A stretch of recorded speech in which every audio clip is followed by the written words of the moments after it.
Okay, so my son drew this magnificent masterpiece. Beautiful. He said it was for my students, so I was like, okay, well, I'll keep it on there.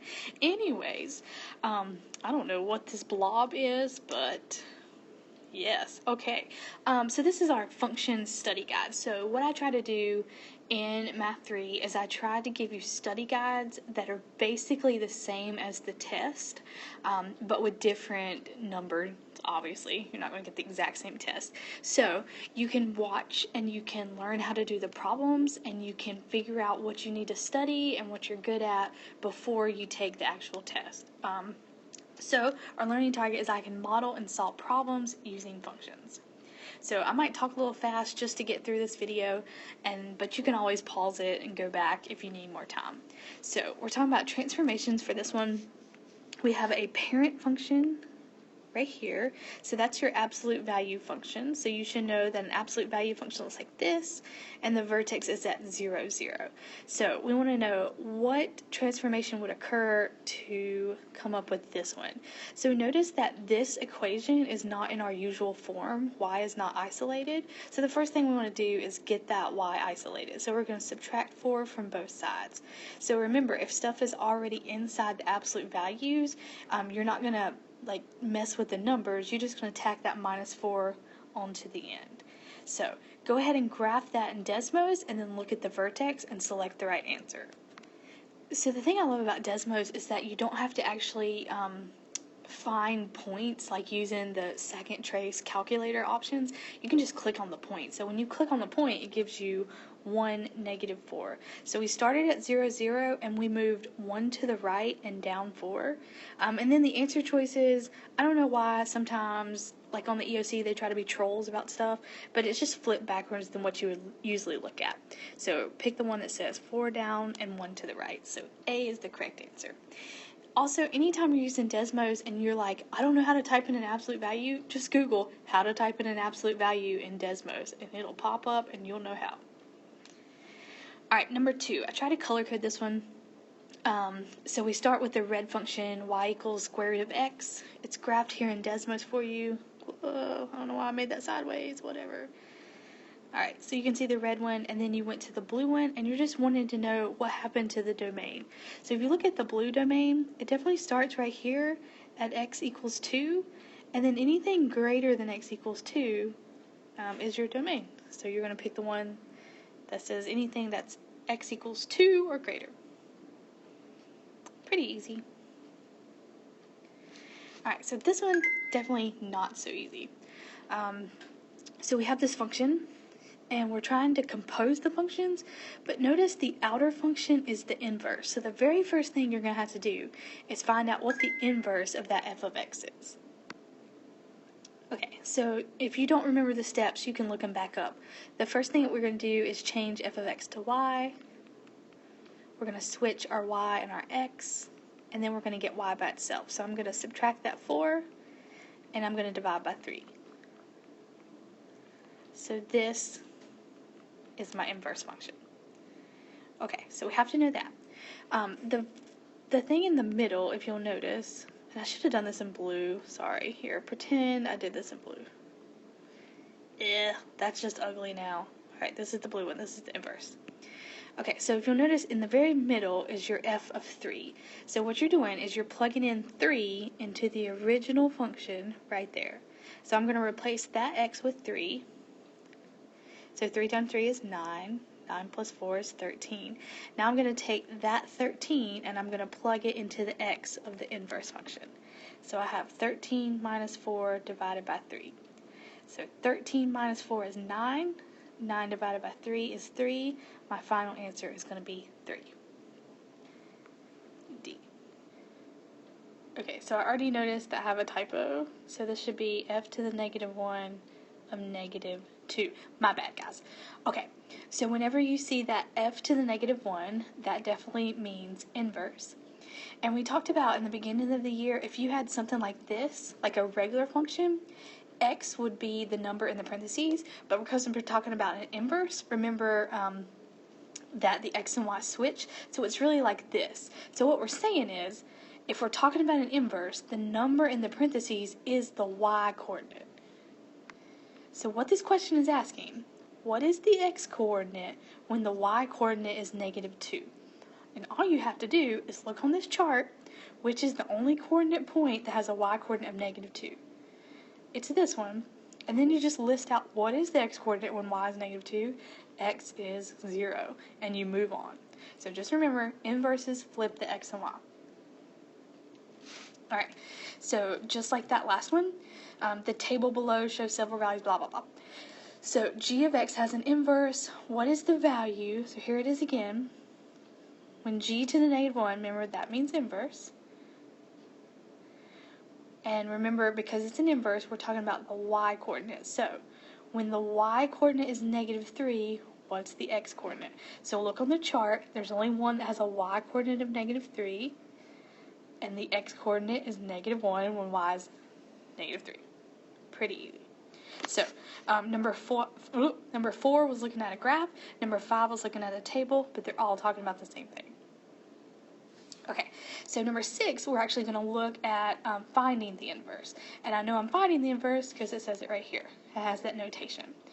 And I color-coded the answer choices because they kind of run together sometimes. So sorry about that. So if you remember, we change f of x to y. Then we switch the x and the y, because that's the whole point of an inverse. And then we get y by itself. So the first thing I gotta get rid of is that 2. It's being multiplied to the square root. I'm gonna divide it. Make sure you pay attention to this next part, because this is where people go wrong. The only way to get rid of a square root is to square both sides. When I square the right side, it's just going to cancel out the root, which is what I wanted to happen. When I square the left side, so an x to the 1 to the second power is going to be x squared. On the bottom, you have to also do 2 to the second power. 2 to the second power is 4. Okay, now the only thing left is the plus 3, so to get rid of adding 3, I'm going to subtract it. So I have x squared over 4 minus 3 equals y. So that's my answer. Remember that when you square both sides, you have to square everything on the side. People forget that. Alright, same thing with this one. We're going to find the inverse. So I'm going to switch the x and y, and I'm going to get y by itself. Oh, and I just noticed that I didn't even type in the answer choices, so that's going to be fun. I'll do that in just a minute. I'm going to get rid of the minus 2 by adding. I'm going to get rid of the square by taking the square root. And my bad. So A was the square root of x minus 2. B was the square root of x and then minus 2 on the outside. C was the square root of x plus 2, and then the last one was the square root of x plus 2. So obviously that is the answer. This stuff, the little extra, you don't even have to worry about that. That's just restricting the domain. So if you actually graph this, it would actually start at -2. So it would look like this. And this is just talking about the domain. The domain only exists for anything equal to -2 or above. But this is kind of superfluous. You don't have to worry about it. Alright, I love these. I'm not even kidding. Usually I'm sarcastic, but not when it comes to this. Alright, so always choose minus. The big number is always going to go inside. The little number goes on the outside. So the big number is 48, so it's going to be x minus 48. The little number is 0.5. So you just pick that one. Don't ever pick plus signs. It's a trap. Okay, so I gotta caution you. Number 9 is not a multiple choice question. This is parts. Part A, Part B, Part C, Part D. On the test, there'll be a question like this. And if you select B, you miss 4 different parts. Okay? So just make sure you're actually reading, using your brain a little bit. Not too bad. Okay, so the first one, we're gonna add them together. What the heck am I writing?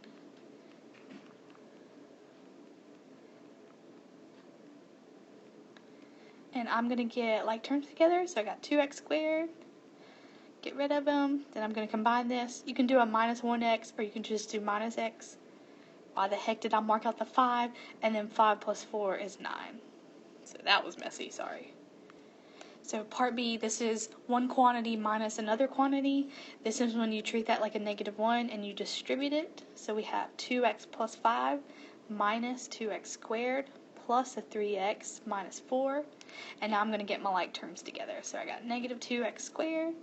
I got a 2x and a 3x, 5x. And I got a 5 minus 4, so plus 1. So that is part B. So part C, you have a quantity times a quantity. That's when you're going to put it in parentheses. I'm going to try to color code this. This is when you use the distributive property. So 2x times 2x squared. Whoa, it's not 2. Miss Slade, gosh. 4x cubed. 2x times a -3x is -6x squared. And 2x times 4 is plus 8x. Alright, I'm going to do, let's do a different color. And if anybody's colorblind, I apologize because this is not going to be helping you.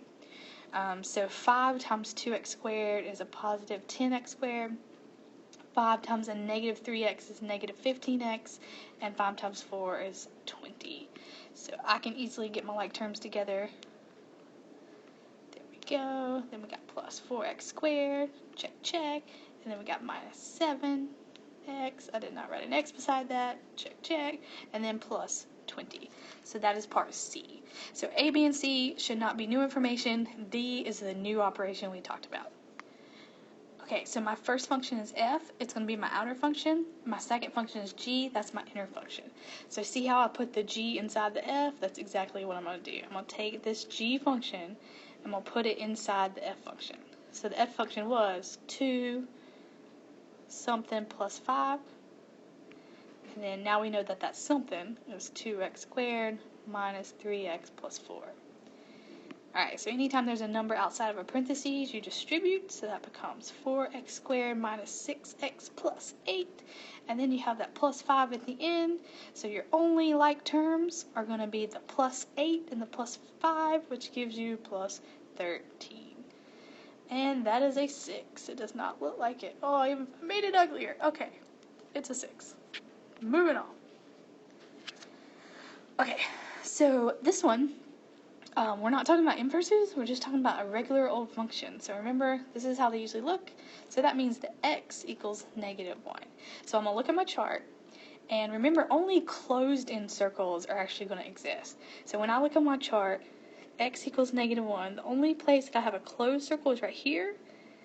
That coordinate point is -1, comma -1. So when x is -1, y is -1.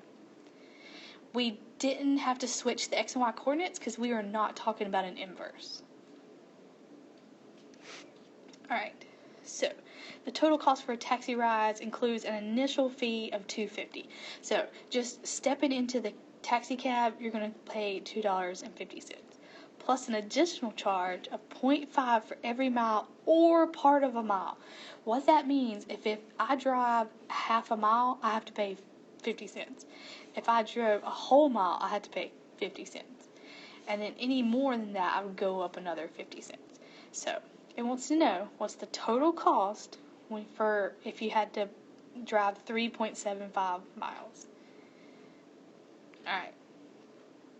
So 3.75, we're just going to round up to 4 because I know it's only 0.75 of a mile, but you have to pay 50 cents for every mile or part of a mile. So you're still going to pay the same price for 4 miles. So 4 times 0.5 is $2. Remember that you paid $2.50 just for stepping into the cab. So you're going to end up paying $4.50 for that ride. Alright, so this is a piecewise. I think it's kind of easy. You can read through it. So H represents the number of hours. You work 42 hours. So you got to figure out, are you going to plug it into the blue equation or the green one? So the blue one you would use if you worked between 0 and 40 hours. You didn't. You worked over 40 hours. So your H is going to equal 42.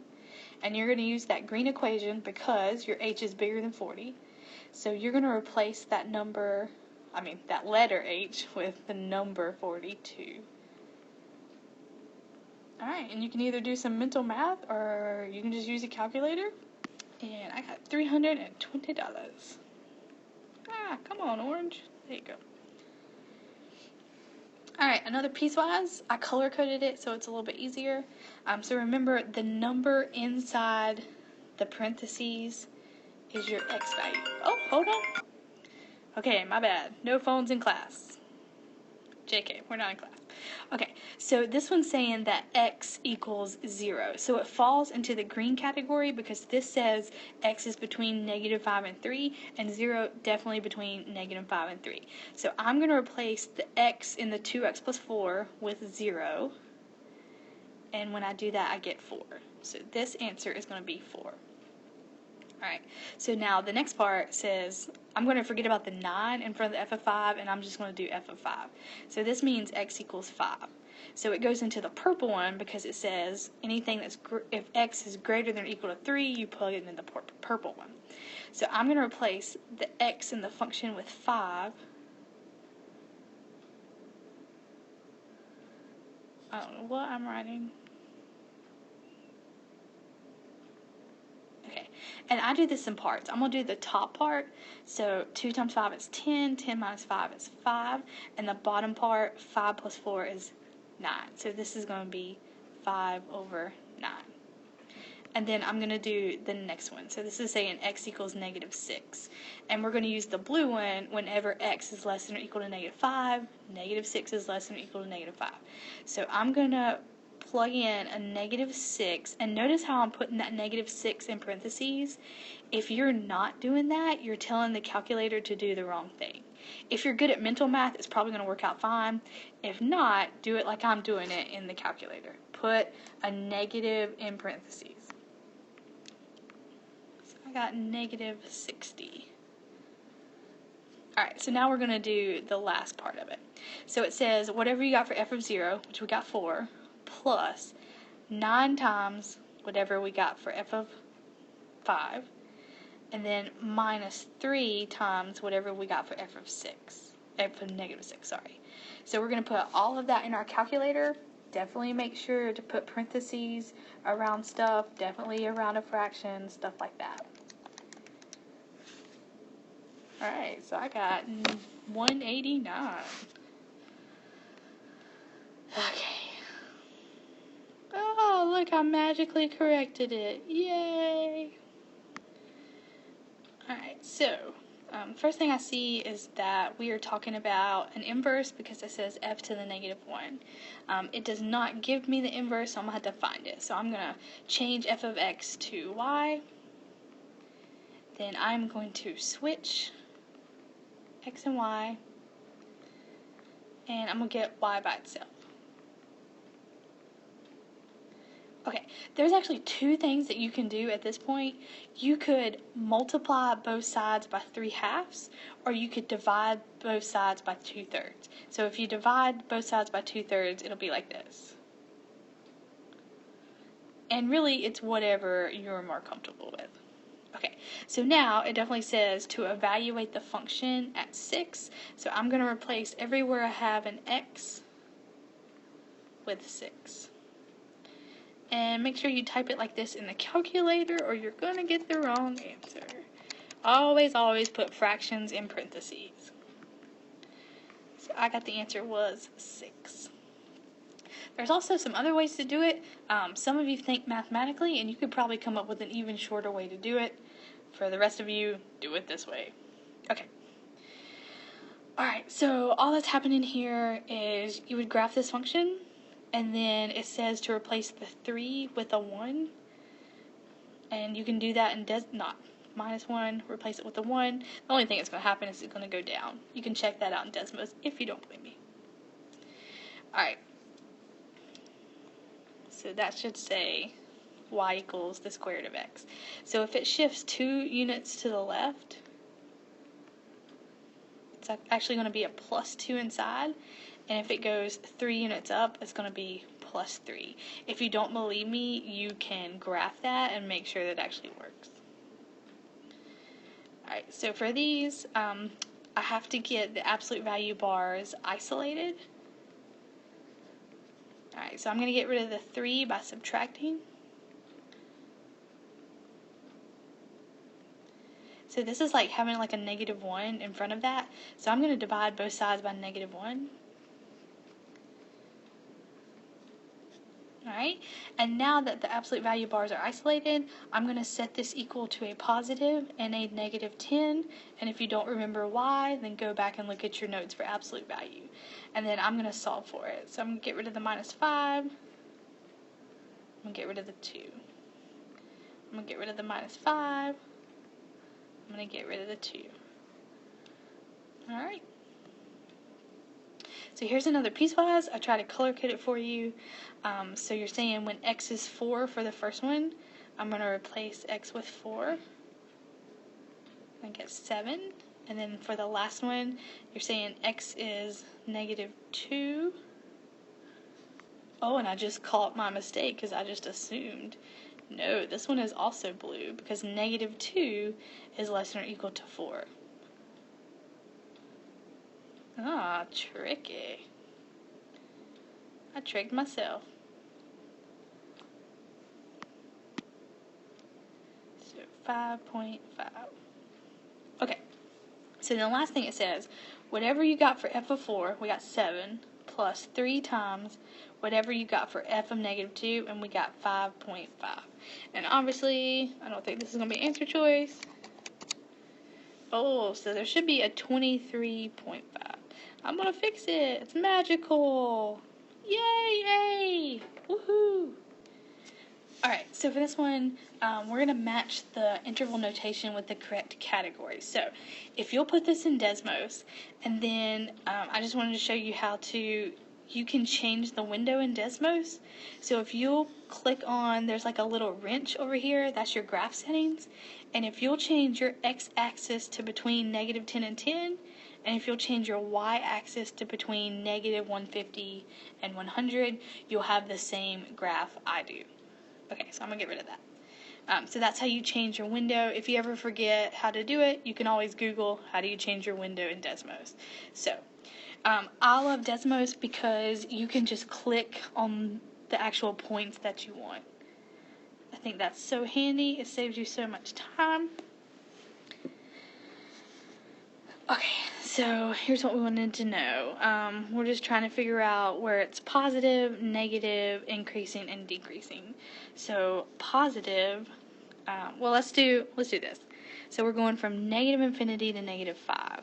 So that's this one.